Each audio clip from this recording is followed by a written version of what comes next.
नमस्कार, मैं कुलदीप भारद्वाज नमस्कार इंडिया की आज रात की इस चर्चा के अंदर आप सभी का हार्दिक अभिनंदन करता हूं। यद्यपि आज की यह चर्चा हम लगभग 1.25 महीने बाद कर रहे हैं, किन्हीं कारणों से क्षमा चाहेंगे उसके लिए, लेकिन आपको यकीन दिलाते हैं कि भविष्य में आपको इस प्रकार की शिकायत नहीं मिलेगी। कुल मिलाकर आज के जो समाचारों की चर्चा वो है कि कांवड़ यात्रा अब संपन्न हुई। आज जलाभिषेक के साथ कांवड़ यात्रा संपन्न हुई। कांवड़ यात्रा में लगभग जो जानकारी आ रही है 3 करोड़ से अधिक कांवड़ियों ने हरिद्वार क्षेत्र से या उसके आसपास के क्षेत्र से गंगा जल उठाया या गंगा जल लेने गए। उसके बाद जो भी रुद्राभिषेक किया या शिवलिंग को जल चढ़ाया गया। अनेकों जगह पर भाईचारा देखने को मिला, इसमें भी कोई दो राय नहीं है। मैं आपको एक स्क्रीन पर एक वीडियो दिखाना चाहूंगा।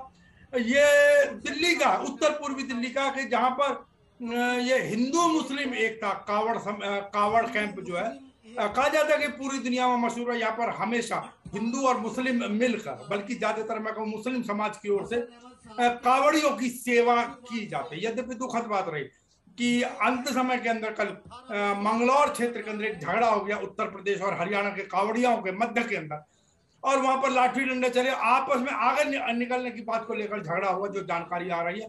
और उसके बाद हरियाणा से आए कावड़ियों ने एक सिसौली निवासी व्यक्ति के ऊपर डंडों और चाकू से हमला कर दिया, जिसमें उसकी मौत। दुखद घटना रही। खैर, ईश्वर उनकी आत्मा को शांति दे। अब उसके बाद आगे बढ़े। आपको मालूम है आज सोनिया गांधी को ईडी के सामने पेश होना था, और वो हुई पूरे लाव लश्कर के साथ, और उसी के साथ साथ कांग्रेसी जितने भी थे वो सभी के सभी सड़कों पर उतर गए कांग्रेस के लोग।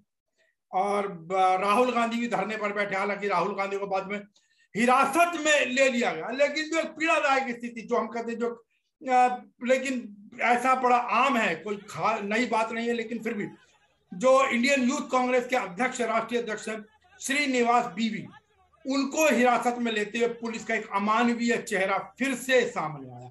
आपको याद है पिछली बार भी उनके साथ हुआ था, एक पुलिस वाले ने भागकर किस प्रकार लात मारी थी इनके, जब कुछ पुलिस वाले उठाकर ले जा रहे थे। और ठीक इसी प्रकार इस बार जो है पुलिस वाले उनका बाल पकड़कर खींचते नजर आए, धक्का देते नजर आए अंदर। कुल मिलाकर इस प्रकार का जो अमानवीय व्यवहार है, समझ नहीं आता कि पुलिस इस प्रकार का व्यवहार क्यों करती है। मैं ये नहीं कह रहा कि सब लोग इस प्रकार का व्यवहार करते हैं, लेकिन कुछ लोग जो भी कहते हैं एक मछली सारे तालाब को गंदा करती है, लेकिन अमूमन इस प्रकार के व्यवहार, ये तो चर्चा में आ गया क्योंकि वीडियो वायरल हो गया इसका, जिसकी सब जगह निंदा की जाने लगी, जांच की मांग की जाने लगी। और फिर उसके बाद जो अभी जानकारी हमारे पास आ रही है उसके अनुसार दिल्ली पुलिस ने जो वायरल वीडियो है उसकी जांच करने का भरोसा दिया, वो जांच करेगी उसकी, और उसमें जो भी दोषी पाए गए उनके विरुद्ध, उन पुलिस कर्मियों के विरुद्ध कार्यवाही की जाएगी, ऐसी जानकारी आ रही है हमारे पास। लेकिन जो भी इनको इंडियन यूथ कांग्रेस के हेडक्वार्टर के सामने से ही श्रीनिवास बीवी को हिरासत में लिया गया था, राहुल गांधी को भी हिरासत में लिया गया, आपको मालूम है, और अनेकों कांग्रेसी सांसदों को, जो जानकारी आ रही है 57 सांसदों को, कुल मिलाकर 57 सांसद जो थे उनको हिरासत में लिया गया। जगह जगह पर एक जगह का वीडियो आ रहा है जहां पर कुछ लोग बस में जा रहे हैं, और आप सुन सकते हैं, जरा सुन लीजिए उनको। राहुल गांधी जिंदाबाद, सोनिया गांधी जिंदाबाद, ये दीवाने कहाँ चले, जेल चले भाई जेल चले, ये दीवाने कहाँ चले, जेल चले भाई जेल चले।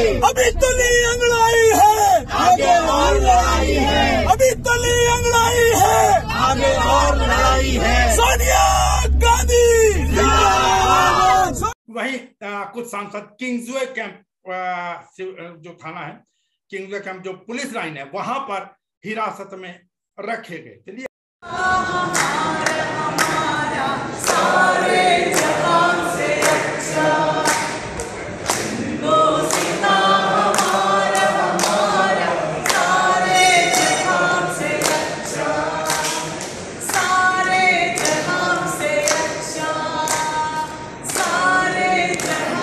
हालांकि राहुल गांधी को भी शाम को 7 बजे छोड़ दिया गया। वहीं जहां पुलिस का प्रकार का चेहरा, एक और चेहरा उत्तर प्रदेश का मैं दिखा रहा हूं, जहां पर एक 75 वर्षीय, लगभग 75 वर्षीय महिला कोई शिकायत लेकर डीएम कार्यालय के अंदर गई। वहीं पर जब उन्होंने देखा कि इस महिला से चला नहीं जा रहा, इन बुजुर्ग महिला से चला नहीं जा रहा, तो पुलिसकर्मी स्वयं गया बाहर और जाकर उन्हें गोदी में लेकर आया। ईमानदार। तो ऐसा नहीं है, हर प्रकार के व्यक्ति हैं, हर प्रकार का व्यवहार होता है। लेकिन मुझे लगता है कि दिल्ली में जहाँ धरना प्रदर्शन आदि हुआ करते हैं, वहां पर कुछ या तो कुछ बहुत ज्यादा दबाव में रहते हैं यहाँ पर पुलिसकर्मी, या जो भी कारण हो, लेकिन अनेकों बार इस प्रकार का चेहरा, अमानवीय चेहरा मैं कहूँ तो सामने आया है और आता रहा है। और ये तो शुक्र है, क्योंकि ये हाई प्रोफाइल लोगों के साथ होता तो सामने आ जाता।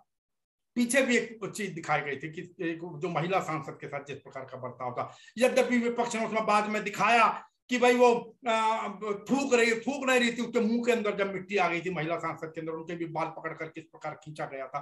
लेकिन हम जो कहना चाह रहे हैं वो ये है कि जो आम लोग भी, आम संगठन भी जाते हैं, प्रदर्शन करने के लिए जाते हैं, आप समझ सकते हैं कि अगर वो थोड़ा सा भी कुछ कोशिश करें उग्र होने की, तो उनके साथ क्या बर्ताव किया जा सकता होगा या क्या किया जाता रहा होगा।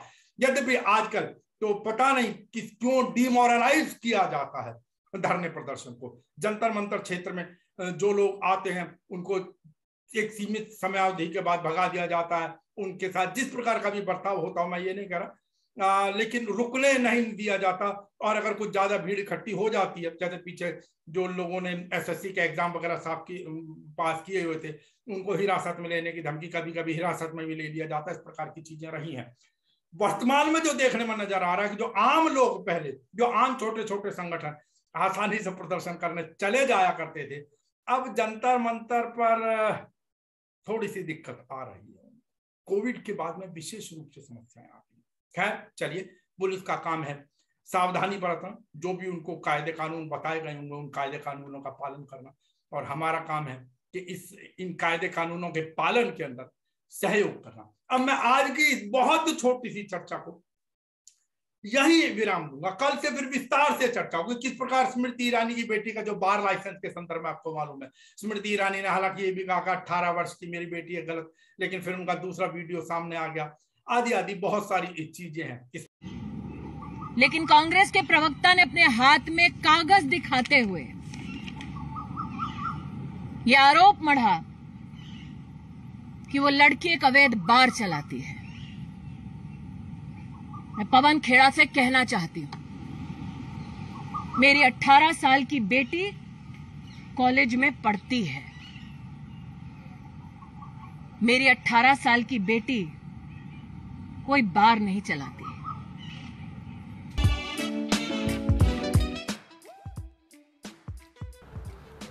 Hello.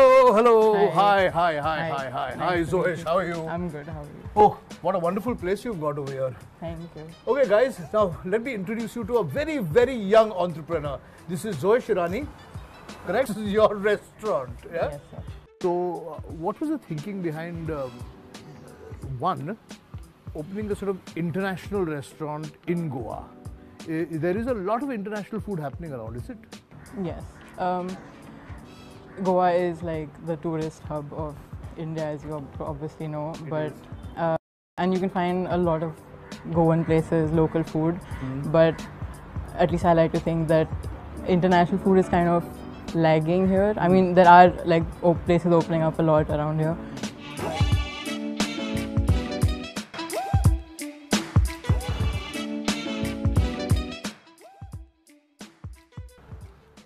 स्मृति ईरानी, आपको पता है कि उनका विवादों से पुराना नाता है, उनकी डिग्री को लेकर भी चला था। 2004 के चुनावों में जो उन्होंने हलफनामा अपना दाखिल किया था, उसके अंदर वो ग्रेजुएट थी, लेकिन 2014 के हलफनामे के अंदर वो मात्र 12वीं कक्षा पास रह गई।